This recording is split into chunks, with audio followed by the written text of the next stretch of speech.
औज़ु बिल्लाहि मिनश्शैतानिर्रजीम बिस्मिल्लाहिर्रहमानिर्रहीम अल्लाहुम्मा सल्लि अला मुहम्मद व आले मुहम्मद।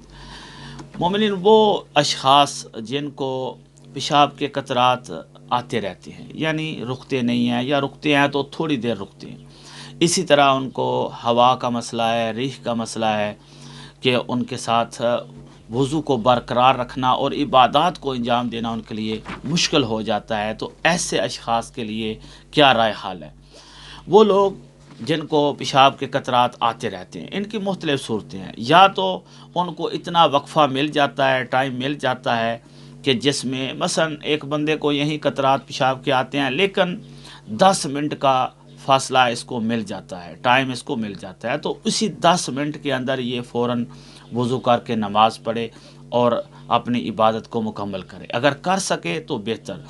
अगर 10 मिनट के बाद कतरात आने शुरू हो जाते हैं और फिर आगे आते रहते हैं, तो इस सूरत में 10 मिनट में उसने वज़ू करना शुरू किया, वज़ू करके वो मुसल्ला इबादत पे आया, लेकिन कुछ 10 मिनट गुजर गए, आधी नमाज़ पढ़ी, आधी बाकी है, और वो कतरात आना शुरू हो गए और वो बंद भी नहीं होने।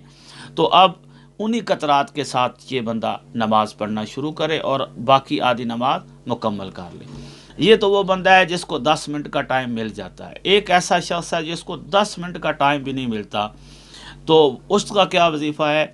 वो मसलन 1 मिनट के बाद उनका बीमारी ऐसी है, आउट ऑफ कंट्रोल है, कि एक कतरा खारिज हो जाता है, तो ये बंदा इसी कतरात के तसलसल में ही वज़ू कर ले और नमाज़ पढ़ ले, तो इसकी नमाज और वज़ू इंजाम पा जाएगी।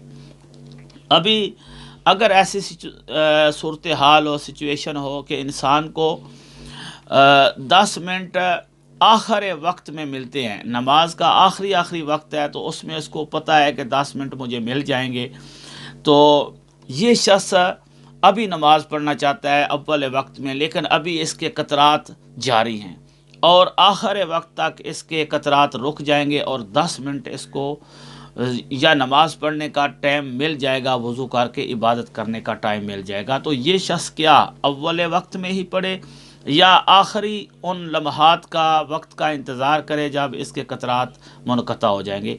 तो इस शख्स के लिए ज़रूरी है कि उस टाइम का इंतज़ार करे जब इसके कतरात मुनक़ते हो जाएंगे, और ये उस पाकी की हालत में जब कतरात मुनक़ता हों तो मुकम्मल तौर पर वज़ू करके नमाज़ पढ़ सकता है।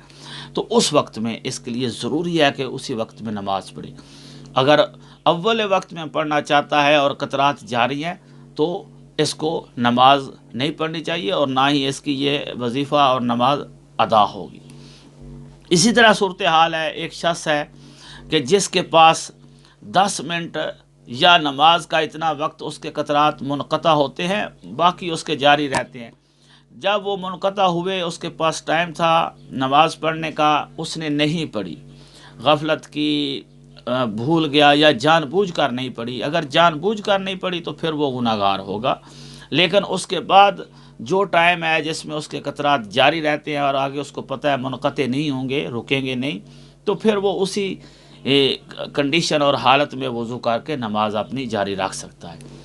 लेकिन एक चीज़ का ख्याल रखना ज़रूरी है कि मसलन ये कतरात का तसलसल है, तो इसमें लिबास का पाक रखना ज़रूरी है। फिर ये नहीं कि इंसान बेहतियाती करे और नजस लिबास के साथ नमाज़ पढ़े, क्योंकि आजकल डॉक्टरी सिस्टम हैं और डायपर वगैरह भी हैं, बोतल वगैरह भी, नाली भी लग जाती है जिसमें उनके कतरात महफूज हो जाते हैं, बाकी जिस्म उनका नजस नहीं होता, तो फिर वो एहतियाती तदाबीर को वो मलहूज़ ख़ातर रखे और लिबास को नजस ना होने दे। वस्सलामु अलैकुम वरहमतुल्लाहि वबरकातुहू।